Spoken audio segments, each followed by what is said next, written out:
ഭാഗ്യക്കുറിയുടെ last നമ്പറുകൾ നാളത്തെ ലക്ഷക്കണക്കിന് രൂപ നിങ്ങൾ കരിക്കണമേ എന്നാണ് ഞങ്ങളുടെ പ്രാർത്ഥന. ഈ കാണുന്ന ടിക്കറ്റുകൾ മാത്രം ഇനി അല്പം കഴിയട്ടെ. ഇതൊക്കെ മേടിച്ചാൽ നിങ്ങളുടെ ഭാഗ്യം നഷ്ടപ്പെടുകയാണ്. മാത്രമല്ല ടിക്കറ്റുകൾ ലഭിച്ചെന്ന് വരില്ല. ഭാരതത്തിലെ ഒരു വീക്കിലെ ടിക്കറ്റുകളും ഇന്നോളം വാഗ്ദാനം ചെയ്തിട്ടില്ലാത്ത ഒരു ഭീമമായ സംഖ്യ പ്രഖ്യാപിച്ചുകൊണ്ട് കേരള ഭാഗ്യക്കുറി പ്രശസ്തിയിൽ നിന്നും പ്രശസ്തിയിലേക്ക് കുതിക്കുകയാണ്. നാളത്തെ ഭാഗ്യം സമയമായി നാളെയാണ് നറുക്കെടുപ്പ്. നാളെയാണ് കേരള ഭാഗ്യക്കുറി, കേരള സംസ്ഥാന ഭാഗ്യക്കുറി നറുക്കെടുപ്പിന് സമയമായി നാളെയാണ് ഭാഗ്യക്കുറി. ലാസ്റ്റ് നമ്പറുകൾ നാളെയോ മറ്റന്നാളോ എപ്പോ വേണമെങ്കിലും എടുത്തോ, ഞങ്ങൾ ആരും എതിര് പറഞ്ഞില്ലല്ലോ.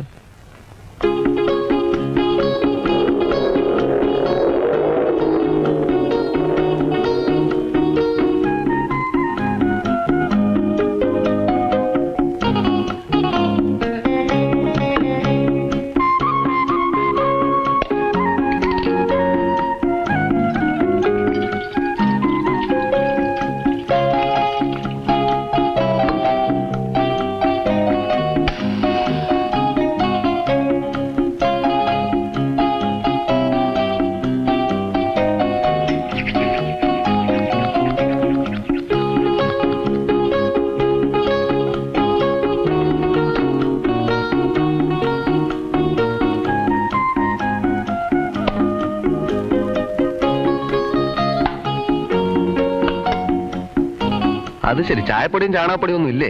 ഇനിയിപ്പോ രണ്ടാമത് എന്റെ പട്ടി പോകും കടയിലും. വേണേ വാങ്ങിച്ചോണ്ട് വരട്ടെ. കണ്ടോ, ഒന്നും കഴുകിയിട്ടില്ല. ഉറങ്ങുന്നതിന് മുമ്പ് പാത്രം കഴുകി വെക്കണമെന്ന് ഞാൻ പറഞ്ഞതാ, 1000 വട്ടം പറഞ്ഞതാ. ചോറ്റുപശ കളയുമ്പോ ഇനി നഖം പൊളിയും. ദാസാ, എടാ ദാസാ, അവന്റെ അവസാനത്തെ ഉറക്ക. എഴുന്നേറ്റ് പാടോ, നിന്റെ എച്ചിൽ കഴുകാൻ നീ എനിക്ക് ശമ്പളമൊന്നും തരുന്നില്ല. ആരോട് ഇതിങ്ങനെ എത്ര വട്ടം പറഞ്ഞു? ഒരു സഹമുറിയനോട് ഇത്രയും സഹതാപമില്ലാത്ത മറ്റൊരു സഹമുറിയനെ ഞാൻ എന്റെ ജീവിതത്തിൽ ഇതുവരെ കണ്ടിട്ടില്ല. All my fate.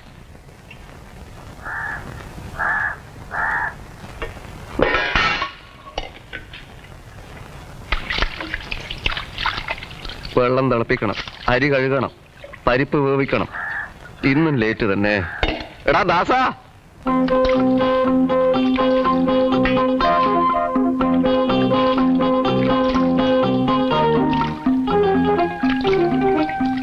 വിജയ, ചായ റെഡിയായില്ലേ? ക്ഷമിക്കണം സാർ, ചായപ്പൊടി തീർന്നു പോയി. It's all right. നീ വേഗം ചോറും കറിയും ശരിയാക്ക്, ഞാനൊന്ന് കുളിച്ചിട്ട് വരാം. ഓഫീസിലെത്താൻ ലേറ്റ് ആകും.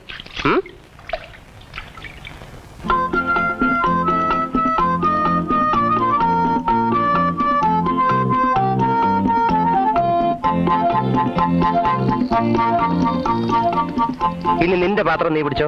മനസ്സില്ല, ചക്കുകുറ്റി പോലത്തെ നിന്നെയും കെട്ടിവലിച്ചോണ്ട് ഇതുവരെ വന്നതല്ലേ ഞാൻ സൈക്കിളിൽ. എടുത്തോണ്ട് വാടാ.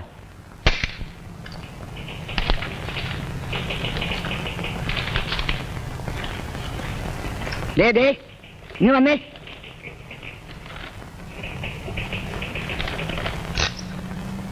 തമ്പുരാക്കന്മാരെന്നും ലേറ്റായിട്ടേ വരുള്ളൂ അല്ലേ? പെട്ടെന്ന് വേവുന്ന അരി തരാൻ സാറ് റേഷൻ കടക്കാരോട് പറ. എന്ന് വെച്ചാൽ അത് തന്നെ, ഇപ്പൊ കിട്ടുന്ന അരി വേവണമെങ്കിൽ ചുരുങ്ങിയത് 2 മണിക്കൂർ എടുക്കും. അതെ, അപ്പൊ പിന്നെ കുറച്ച് ലേറ്റ് ആവും. ഞാൻ ഹെഡ് ഓഫീസിൽ എഴുതിയാലുണ്ടല്ലോ. ജോലി വല്ല ഉണ്ട് പറ സാറേ.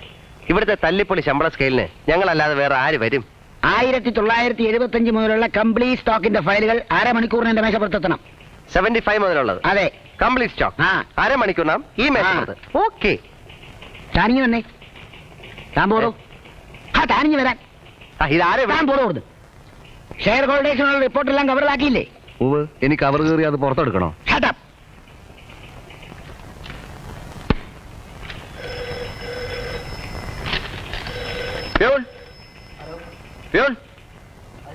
ഓ, ഒരു ചായ വാങ്ങിച്ചോണ്ട് വാ. വേഗം വേണം സാർ. 1975 മുതലുള്ള സ്റ്റോക്ക് ഫയലുകൾ 1/2 മണിക്കൂറിനകം ഞാൻ ഹെഡ് ക്ലാർക്കിന്റെ മേശപ്പുറത്ത് എത്തിക്കണം. എത്തിച്ചോ? ചായ കൊണ്ടുവരാൻ 5 മിനിറ്റ് പോരെ? മതി. പക്ഷെ ഇപ്പൊ പറ്റില്ല സാർ. പറ്റുന്നില്ല സാർ, മര്യാദയ്ക്ക് ചായ വാങ്ങിച്ചോണ്ടാണ് പറഞ്ഞത്. സാർ എന്നെ വരട്ടാൻ തുടങ്ങിയിട്ട് കുറെ നാളായി. സാർ ഒരു കാര്യം ഓർമ്മിക്കണം, ഞാൻ BCom ഫസ്റ്റ് ക്ലാസ് പാസ്സായ ഒരാളാണ്. 10 തവണ SSLC എഴുതി കടന്നുകൂടിയ സാറ് ഇവിടെ ക്ലാർക്കും ഞാൻ പ്യൂണുമായി പോയത് വിധിയുടെ വിളയാട്ടം കൊണ്ടാണ്. ഒരിക്കലും ഒരു SSLC-കാരൻ ഒരു ഡിഗ്രിക്കാരനെ വേദനിപ്പിക്കരുത്. ചായ വാങ്ങിച്ചോണ്ട് തരാൻ പറ്റില്ല സാർ, സോറി.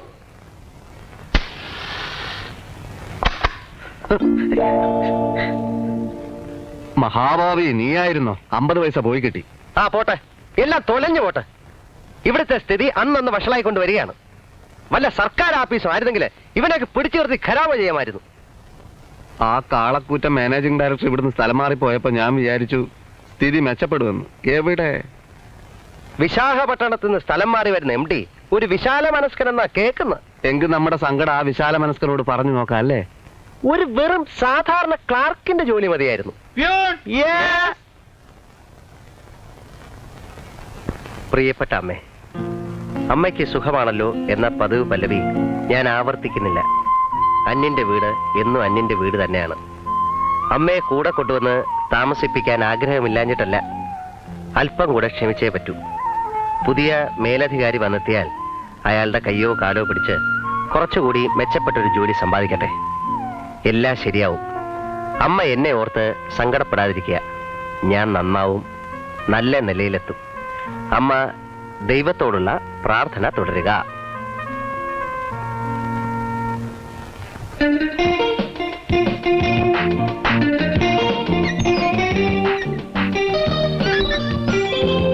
അടുക്കളയിൽ വന്ന് ഇത്തിരി സഹായിച്ചാൽ എന്താ നിനക്ക്? ആ പെണ്ണ് കേൾക്കും. കേട്ടാലെന്താ? നിനക്കത് പറയാം. എന്നോട് ഈയിടെയായിട്ട് അവൾ കുറച്ച് അനുഭാവം കാണിച്ചു തുടങ്ങിയിട്ടുണ്ട്. നിന്നോടോ? എടാ നീ ഒരു മഹാമണ്ടൻ തന്നെ. അച്ഛനും അമ്മയ്ക്കും ഒറ്റ മോള്, ഡോക്ടർ ഭാഗത്തിന് പഠിക്കുന്ന പെണ്ണ്. അനുഭാവത്തിന് ചെന്നാൽ നിന്റെ തടി അലങ്കോലമാവും. എടാ ഞാൻ നിന്നെ പോലെ തുക്കട പ്രീഡിഗ്രിക്കാരനല്ല. ഞാൻ BCom ഫസ്റ്റ് ക്ലാസ്സാ, അറിയോ? പിന്നെ ഇപ്പോഴത്തെ ജോലി ശകലം മോശമാ, അത് തരാം. പക്ഷേ ഞാൻ കാണാൻ നിന്നെ പോലല്ല, കുറച്ചുകൂടെ സുന്ദരനാണ്. അവളുടെ അച്ഛനോട് പറയും എനിക്ക് ഇയാളെ തന്നെ മതിയെന്ന്. അവള് ജയിച്ചു കഴിയുമ്പം ഞങ്ങൾ മനോഹരമായ ഒരു നേഴ്സിംഗ് ഹോം കിട്ടും. പിന്നെ ഞാൻ ഒരു വിലസും ഞാനായിരിക്കും അതിന്റെ നടത്തിപ്പുകാരൻ. അപ്പൊ വല്ല ക്യാൻസറോ കുഷ്ഠോ പിടിച്ചോണ്ട് വന്നാൽ ഞാൻ നിന്നെതാ ഇങ്ങനെ പിഴിഞ്ഞെടുക്കും. കാശ് തന്നില്ലെങ്കിൽ ആ ക്യാൻസറോട് കൂടി അപ്പ ഗേറ്റൗട്ടടിക്കും. എത്ര മനോഹരമായ നടക്കാത്ത സ്വപ്നം. നടക്കൂടാ, നടക്കും. ഒരു ഗതിയില്ലാതെ നീ പെരുവഴി കൂടെ നടക്കും. നിന്റെ കരുനാക്കം വെച്ചോണ്ട് ചുമ്മാരുന്നേ. എന്റെ വരുംകാലം ഡോക്ടറല്ലേ അത്? ഒന്ന് നിർത്തിക്കേ. വേണ്ട ദാസ, സ്വന്തം നിലമറന്ന് നമ്മൾ കളിക്കരുത്. നീ സൈക്കിൾ നിർത്തടാ. ദാസ വേണ്ട.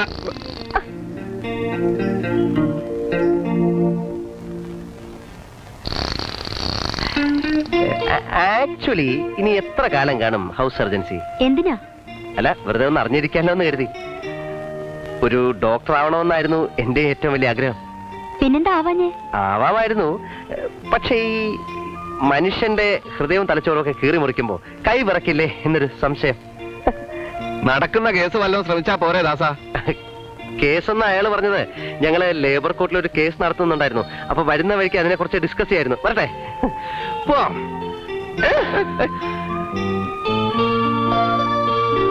നീ ഒരുമാതിരി മനുഷ്യനെ വടിയാക്കരുത്. വിഷം വാങ്ങിക്കാൻ പോലും ഇവിടെ കാശ് തകരുന്നില്ല. അതിന്റെ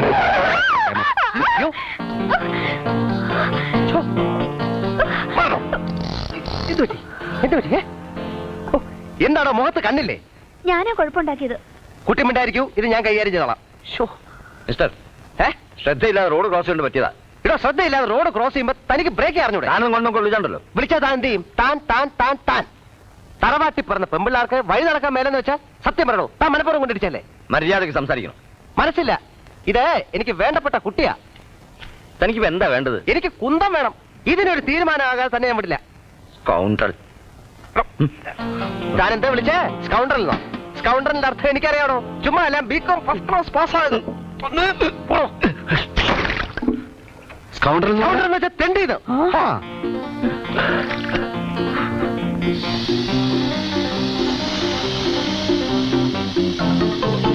തെണ്ടിന്നല്ലേ? ശരി, അഹങ്കാരം ഞങ്ങൾ സഹിക്കില്ല. ഇതെല്ലാവർക്കും ഒരു പാഠമായിരിക്കട്ടെ. ആയിരിക്കട്ടെ.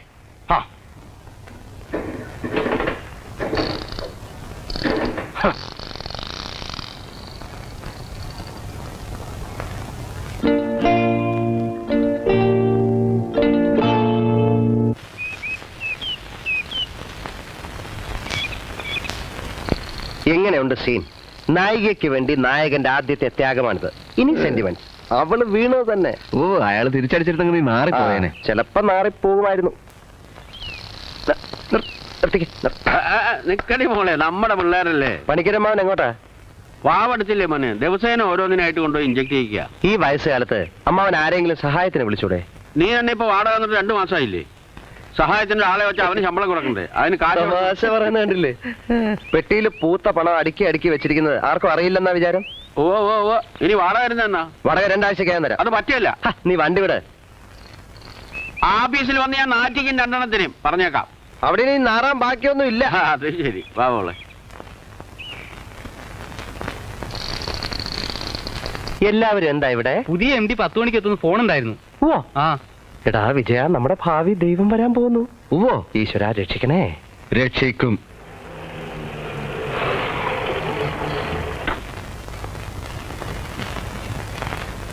Hearty welcome to our office. Thank you. വണ്ടി കേടായി, ഞാനൊന്ന് ചെളി വീഴുകയും ചെയ്തു. ഓ മൈ ഗോഡ്, വരൂ സാർ.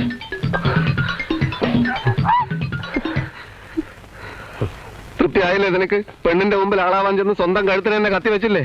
ജോലി തെറിക്കുമെന്ന് ഉറപ്പാ. ഇങ്ങനെയൊക്കെ സംഭവിക്കുന്നു ഞാൻ വിചാരിച്ചു. എടാ, മുന്നും പിന്നും നോക്കാതെ ചാടി പുറപ്പെട്ടാ ഇങ്ങനെ ഇരിക്കും. എന്റെ കഷ്ടകാലത്തിനാ ഞാൻ ആ വീലിന്റെ കാറ്റഴിച്ചു വിട്ടത്.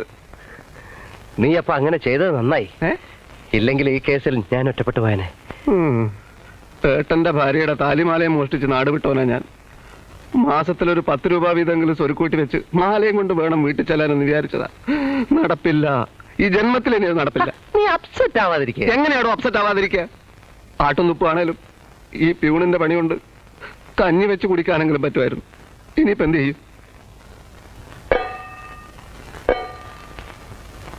ബുദ്ധിപൂർവ്വം നീങ്ങിയാൽ നമുക്ക് രക്ഷപ്പെടാൻ വഴിയുണ്ട്. എങ്ങനെ?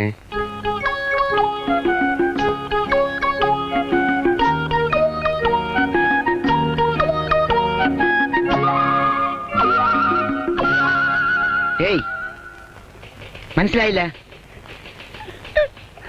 സാർ, ഇത് ഞങ്ങളാണ് സാർ. ഇത് ദാസൻ അല്ല, ഇത് വിജയൻ, ഞാൻ ദാസൻ. അത് മനസ്സിലായി. ഈ കോപ്രായത്തിന്റെ അർത്ഥം മനസ്സിലാകാത്തത്. ഇവന്റെ കണ്ണിന് നല്ല സുഖമില്ല, അതുകൊണ്ടാ ഗ്ലാസ് വെച്ചത്. തന്റെ താടിയോ? അതിന്നിവൻ ഷേവ് ചെയ്തില്ല. ഒരു ദിവസം ഷേവ് ചെയ്യില്ലെങ്കിൽ ഇത്രയും താടി വളരുമോ? വളരും. എന്താണെന്നറിയില്ല, ഞങ്ങളുടെ കുടുംബത്തിൽ എല്ലാവർക്കും ഇങ്ങനെയാ. പാരമ്പര്യമായിട്ടുള്ള ഒരു പ്രത്യേകതയാണ് ഈ താടി വളർച്ച. ഓഹോ, അതിരിക്കട്ടെ. ഇന്നലെ കാലത്ത് വന്നിട്ട് ആരുടെ വെച്ചിട്ടാ പുറത്തു പോയത്? ലീവ് ലെറ്റർ പോലും എഴുതി വെക്കാത്ത MD ചൂടായിട്ടിരിക്കുക. സാർ, അത് ആക്ച്വലി ഞങ്ങൾക്കൊരു വയറിളക്കം പിടിപെട്ടു അല്ലേ? അത് ഞങ്ങൾ രണ്ടുപേർക്കും. അപ്പൊ ആ ബഹളത്തിനിടയിൽ ഒക്കെ MDയോട് നേരിട്ടങ്ങ് പറഞ്ഞാൽ മതി. സാർ,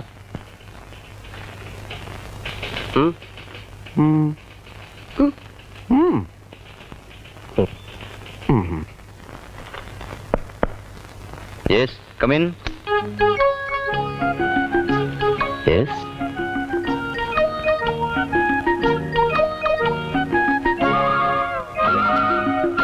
ഞങ്ങൾ ഇവിടുത്തെ അറ്റൻഡേഴ്സ് ആണ് സാർ.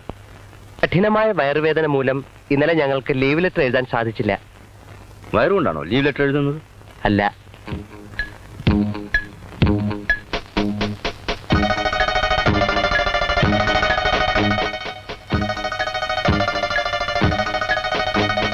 നിങ്ങൾ ഇന്നലെ ഞങ്ങളില്ല സാർ. അതല്ല, ഇല്ല സാർ, ഞങ്ങൾ ഇന്നലെ ഇല്ല സാർ. റോഡിൽ വെച്ച് പെൺകുട്ടി കാറിടിച്ചപ്പോ ഞങ്ങൾ ഡ്യൂട്ടി തുടങ്ങട്ടെ സാർ. വരട്ടെ. പക്ഷെ താടി ആ ഗ്ലാസ് ഒന്നൂരി. ഞാൻ കണ്ണ് പഴുത്ത് ചീഞ്ഞിരിക്കുകയാണ്. ഗ്ലാസ് മാറ്റിയാൽ സാർ ഞെട്ടിപ്പോകും. ഞങ്ങൾ ഡ്യൂട്ടിക്ക് കയറട്ടെ സാർ. ആ സാർ, സദാശിവൻ സാർ റിട്ടയർ ചെയ്തപ്പോ എടുത്ത സ്റ്റാഫിന്റെ ഫോട്ടോസാ.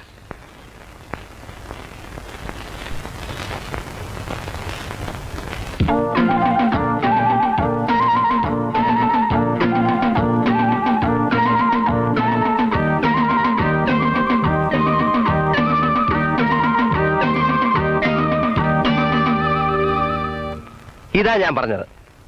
ബുദ്ധി ഉണ്ടെങ്കിൽ ഏത് കൊലകൊമ്പനെയും നമുക്ക് തളയ്ക്കാൻ ഒക്കും. സത്യം പറയാലോ, ജീവിതത്തിൽ ആദ്യമായിട്ട് ഈ ഒരു ഐഡിയക്ക് നിന്നോട് എനിക്ക് ബഹുമാനം തോന്നുന്നുണ്ട്. ഈയടാ, വലിയൊരു ബുദ്ധിരാശ്വസൻ. ജോലി പോകാതെ രക്ഷിച്ചതിന് നീ എന്റെ കാല് പിടിക്കണ്ട. അല്ല, കുഴപ്പമില്ല. കാര്യം കാണാൻ കഴുതക്കാലം പിടിക്കണമെന്നൊരു ശാസ്ത്രമുണ്ടേ. അങ്ങനെയല്ല, കാര്യം കാണാൻ കഴുത കാലും പിടിക്കണമെന്ന്.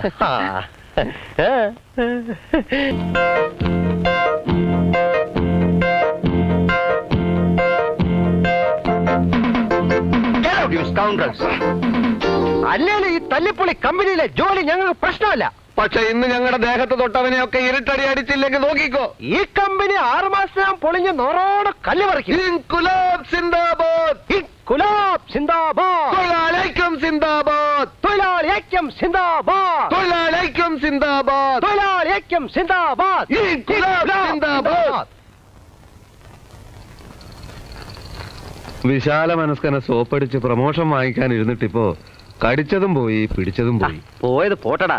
ഈ നാട്ടിൽ വേറെ കമ്പനി ഇല്ലേ? അങ്ങനെ തോറ്റു കൊടുക്കാനൊന്നും ഞാൻ തീരുമാനിച്ചിട്ടില്ല. പലചരക്ക് കടയിൽ 500 രൂപ, പാലിന്റെ കാശ്, 2 മാസത്തെ വാടക, ഇനി വല്ല ജോലിയും തരപ്പെടുന്നത് വരെ വായു ഭക്ഷണം. ഭക്ഷണം ഭക്ഷണം ഈ ഒറ്റ ചിന്തയേ ഉള്ളൂ. എന്നാ നമുക്ക് ശ്രീലങ്ക കരാറിനെ പറ്റിയും സൗദി അറേബ്യയിലെ കൂട്ടക്കൊലയെ പറ്റി സംസാരിക്കാം. എന്താ ഇട മുന്നോട്ട് നീങ്ങാനുള്ള അടുത്ത മാർഗം എന്തെന്ന് കണ്ടുപിടിക്കേ. ഭക്ഷണം. അതാ നിന്റെ ഭാവി ഭാര്യ ഉള്ള കഞ്ഞിയിൽ മണ്ണുവാരിയിട്ട സാമദ്രോഹി പോകുന്നതാ. കനകം മൂലം കാമിനി മൂലം തടിയും കേടായി ഭാവിയും വടിയായി.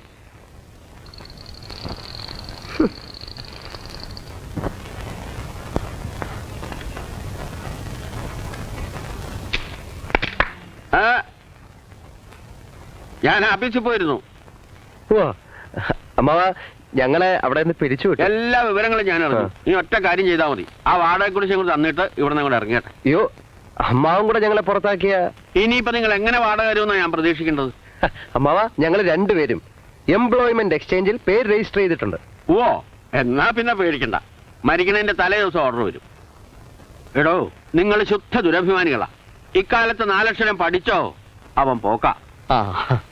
മണ്ണി നോക്കുന്നവനും കല്ലുടയ്ക്കുന്നവനും ഒക്കെ ഇന്നത്തെ കൂലി എന്താണെന്നറിയാമോ? മക്കളെ, സർക്കാർ ഉദ്യോഗസ്ഥന് വായും പൊളിച്ചു നിൽക്കുന്നവൻ മൂഢനാ. സ്വന്തമായി എന്തെങ്കിലും ചെയ്ത് 4 കാശുണ്ടാക്കാൻ നോക്കും. അങ്ങനെ അങ്ങ് തറയാകാൻ നോക്കുവോ? കരിങ്കല്ല് ചുമക്കുക എന്നൊക്കെ പറഞ്ഞ അതിനു വേണ്ടിയാ ഞാൻ ബികോം ഫസ്റ്റ് ക്ലാസ്സിൽ പാസ്സായത്. കരിങ്കല്ല് ചോക്കിൽ മാത്രമല്ലല്ലോ ജോലി. ബാങ്കിൽ നിന്നൊക്കെ വായ്പ കിട്ടില്ലേ? ഇപ്പൊ ഈ തൊഴിലില്ലാത്തവന് തൊഴിൽ തുടങ്ങാൻ 25,000 രൂപ വരെ ബാങ്ക് വായ്പ കൊടുക്കുന്നുണ്ട്. അത് മേടിച്ച് വല്ല ചെറുകിട വ്യവസായം തുടങ്ങാൻ നോക്ക്. ബാങ്ക് വായ്പയൊക്കെ രാഷ്ട്രീയ സ്വാധീനം ഇല്ലാത്തവർക്ക് കിട്ടും അമ്മാവാ. ഞാൻ മേടിച്ചു തരാം. വായ്പ കൊടുക്കുന്നുണ്ട്. ഇപ്പോ ഇവിടെ അത് പ്രയാസമാണ്. അങ്ങനെ പറയരുത് സാർ. എങ്ങനെയെങ്കിലും ഒന്ന് ശരിപ്പെടുത്തി കൊടുക്കണം. നല്ല സത്യസന്ധരായ പിള്ളേരാ. പണിക്കരെ, ഈ ഡിസ്ട്രിക്റ്റിൽ ഇടപാട് നിർത്തിക്കഴിഞ്ഞു. ഇനിയിപ്പോ മലപ്പുറം, വയനാട്, കണ്ണൂർ തുടങ്ങിയ പിന്നോക്ക ജില്ലകളിലെ രക്ഷയുള്ളൂ. അയ്യോ, അവിടെയൊന്നും ഞങ്ങൾക്ക് പരിചയമില്ല സാറേ. ഈ ചെറുകിട വ്യവസായം അല്ലാതെ വേറെ വല്ല പദ്ധതി ഉണ്ടോ? പണിക്കരുടെ ആൾക്കാരായതുകൊണ്ട് നടപ്പുള്ളൊരു കാര്യം ഞാൻ പറയാം. 25,000 50,000 ഒന്നും സാധ്യമുള്ള കാര്യമല്ല. പശുക്കളെ വാങ്ങിക്കാൻ വേണ്ടി ഒരു 10,000 രൂപ ഞാൻ ഏർപ്പാടാക്കി തരാം. അയ്യേ, അഭ്യസ്തവിദ്യരായ ഞങ്ങൾ പശുവിനെ പോറ്റാന്നൊക്കെ പറഞ്ഞാൽ വേറെ പദ്ധതിയില്ല.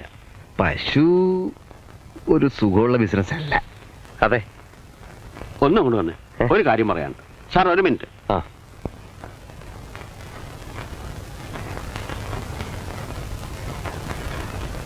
എന്ത് ഭോഷന്മാരാണോ നിങ്ങൾ? വല്ല വിധേന നിങ്ങളൊന്ന് രക്ഷപ്പെടുത്താന്ന് വെച്ചാൽ സമ്മതിക്കില്ല അല്ലേ? പശുവിന് എന്താ കുഴപ്പം? ഒരു പശുവിന്റെ പാല് വിറ്റ് കച്ചവടം തുടങ്ങിയവനാ ഞാൻ. ഇപ്പൊ എന്റെ തൊഴുത്തിലൊന്ന് വന്ന് നോക്ക്. ഘടാഘടിയന്മാരായ 50 പശുക്കളിൽ നിന്ന് വിലസുന്നു. മാർക്കറ്റിൽ 5 മുറി കടവണതു, 3-4 വീട് കെട്ടി. ഇതെല്ലാം ആ മിണ്ടാപ്രാണികളുടെ പാല് വിറ്റ കാശുകൊണ്ടാ നിങ്ങൾ താമസിക്കുന്ന വീട് ഉൾപ്പെടെ. അറിയാമോ? അറിയില്ല. എന്നാ അറിയണം. 10,000 10,000 മേടിച്ചെടുക്കാൻ നോക്ക്. ദിവസേന 25 ലിറ്റർ പാല് കറക്കണ നല്ല 1-ാം തരം 2 ആസ്ട്രേലിയൻ പശുക്കളെ ഞാൻ നിങ്ങൾക്ക് തരാം. ദിവസം എന്ത് ലാഭം വരും? മുഴുവൻ ലാഭം തന്നെയാ. തിരി കഴിഞ്ഞാൽ പിണ്ണാക്ക്, തിരി പരത്തിക്കുരു, തിരി തവിട്, ഇത്രയും കൊടുത്താ പിന്നെ പാല് ശറവറാന്ന് പറഞ്ഞ് ഒഴുകുകയായി. ലാഭം കിട്ടുന്ന ഏർപ്പാടാണെങ്കിൽ പശുവോ എരുമയോ എന്നൊന്നും നോക്കേണ്ട കാര്യമില്ല. ഈ 10,000-ന് എത്ര പശുക്കളെ കിട്ടും? 25 ലിറ്റർ വീതം കറവുള്ളതല്ലേ? 2 എണ്ണത്തിന് ഞാൻ തരാം. ദിവസേന 50 രൂപ വെച്ച് ബാങ്കിലടക്കാൻ പറ്റുമോ? എന്താ പറ്റാത്ത?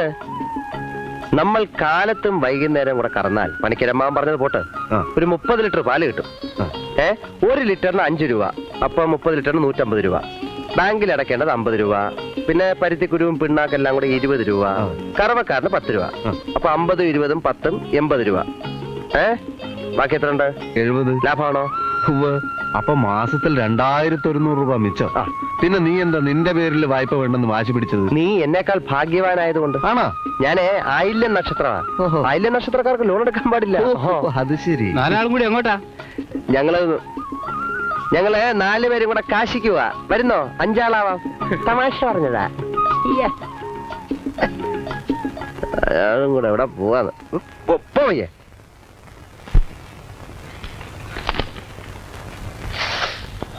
ചാത്തുകേട്ട, ഞങ്ങളുടെ പ്രശ്നങ്ങളൊക്കെ തീർന്നു. നാളെ മുതൽ കടത്തിന്റെ ഇടപാട് വേണ്ട. 2 കിലോ തേങ്ങാ പിണ്ണാക്കതാ. അരിവർഷം നിർത്തിപ്പോ പിണ്ണാക്ക എഴുതിയിട്ട പശുക്കൾക്കാ. എടാ വിജയ, എന്താടാ ദാസ? എടാ നമുക്കെന്താ ഈ ബുദ്ധി നേരത്തെ തോന്നാത്തത്? ഏത് ബുദ്ധി? അല്ല, കണ്ടവന്റെ ഇടിയും തൊഴിയും വാങ്ങി നക്കാപ്പിച്ച ശമ്പളത്തിന് ജോലി ചെയ്യുന്നതിന് പകരം ഇതുപോലെ സ്വയം ബിസിനസ് ചെയ്യാനുള്ള ബുദ്ധി. ദാസ, ഓരോന്നിനും അതിൻ്റെതായ സമയമുണ്ട് മോനെ. നമ്മുടെ ചെലവ് കഴിച്ചുള്ള മുഴുവൻ കാശും മാറ്റിവെക്കണം. ഇപ്പൊ 2 പശുക്കളല്ലേ? അതെ. അത് 4 ആയി, 10 ആയി, 50 ആയി, 100 ആയി, 1000 ആയി.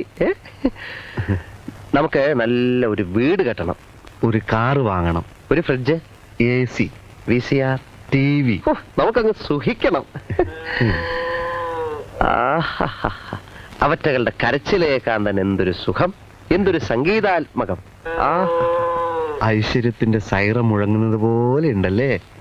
ഈശ്വര രക്ഷിക്കണേ.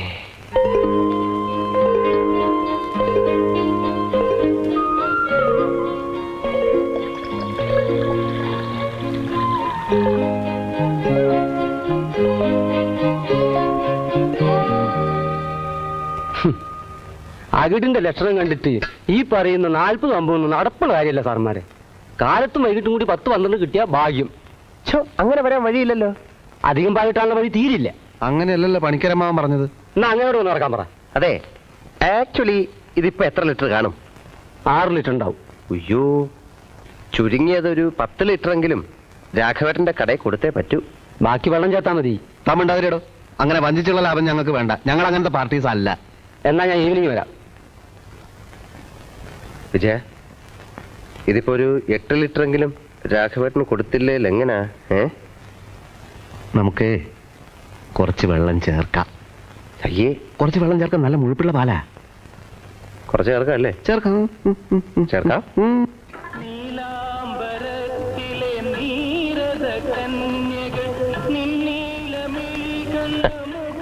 ആദ്യത്തെ കറവയായതുകൊണ്ട് പാലിത്തിരി കുറവാ രാഘവേട്ട. 8 ലിറ്ററേ ഉള്ളൂ. പക്ഷെ ശുദ്ധമായ പശുവിന്റെ പാലായതുകൊണ്ട് 10ന്റെ ഗുണം ചെയ്യും. ഒരു കച്ചവടം എന്ന് വെച്ചാ വാക്ക് പറഞ്ഞാൽ വാക്കായിരിക്കണം. ഇന്ന് ഒരു ദിവസത്തേക്ക്, പിന്നെ നിർബന്ധമാണെങ്കിൽ ഞാൻ ഉച്ചയ്ക്ക് 2 ലിറ്റർ കറന്നുതരാം. തരണം. വേറെ പാല് ഞാൻ നിർത്തിയിരിക്കുക നിങ്ങൾക്ക് വേണ്ടി. കുഴപ്പമില്ല. അപ്പൊ ഒരു 40 രൂപ എങ്ങനെ? പശുക്കൾക്ക് നല്ല ഫുഡ് വാങ്ങിച്ചു കൊടുക്കണ്ടേ, നല്ല പോഷകാഹാരം.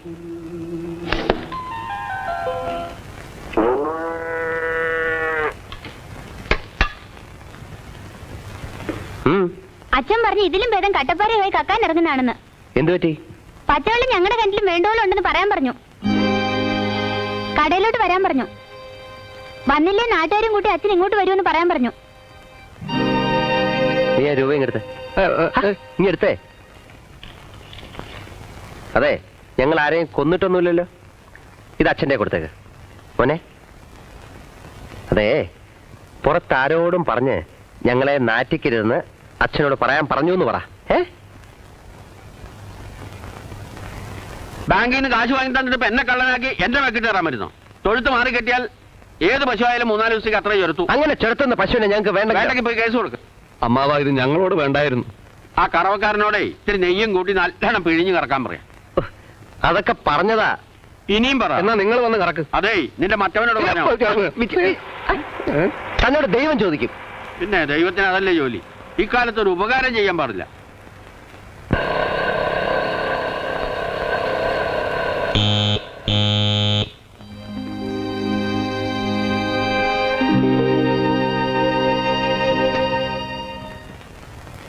ആരാ വിജയൻ? ബാങ്ക് മാനേജർ ചെല്ലാൻ പറഞ്ഞു. തവണ മുടക്കിയ പശുക്കളെ ജപ്തി. ഓ, ബാങ്കിൽ നിന്നാണോ? ഞങ്ങള് നാളെ വന്ന് അടച്ചോളാം. ഡെയിലി അടയ്ക്കാവുന്നല്ലേ വ്യവസ്ഥ? ആ വ്യവസ്ഥക്കനുസരിച്ച് പാല് കിട്ടുന്നില്ല. അത് ഞങ്ങൾക്ക് അറിയണ്ട. ഈ ജപ്തി ചെയ്ത് കളയും എന്ന് പറഞ്ഞ് വിരട്ടൊന്നരുത്. ഈ പശു വ്യവസായത്തിൽ തൊഴുത്ത് കെട്ടാൻ ഇൻവെസ്റ്റ് ചെയ്തിരിക്കുന്നത് നമ്മളാണ്. ഒരു കൂട്ടു വ്യവസായമാകുമ്പോൾ നഷ്ടം വന്നാൽ 2 പാർട്ടീസും സഹിക്കണം. ബാങ്കിനെ വെട്ടിക്കാനാണോ ഉദ്ദേശം? ഉദ്ദേശമല്ല, പരിസ്ഥിതി. കുഴപ്പമില്ല, ഞങ്ങൾ നിയമ നടപടിയിലേക്ക് നീങ്ങാം. എന്നാ പിന്നെ അങ്ങനെ ആവട്ടെ. അല്ല, സാർ, ഇത് വായിക്കാം.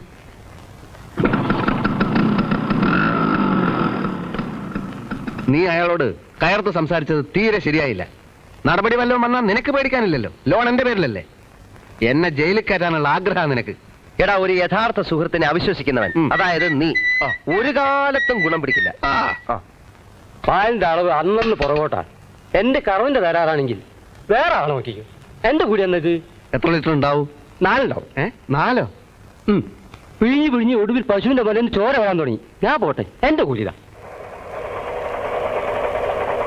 എല്ലാം കൂടി നാളെ തരാം. നാളെ തരണ്ട, കുഴപ്പമില്ല.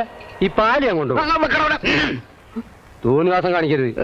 റേഷനേജ് വാങ്ങാൻ എനിക്ക് വേറെ തൊഴിലൊന്നും അറിയില്ല.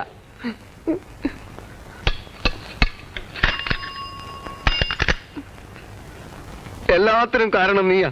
അതെ,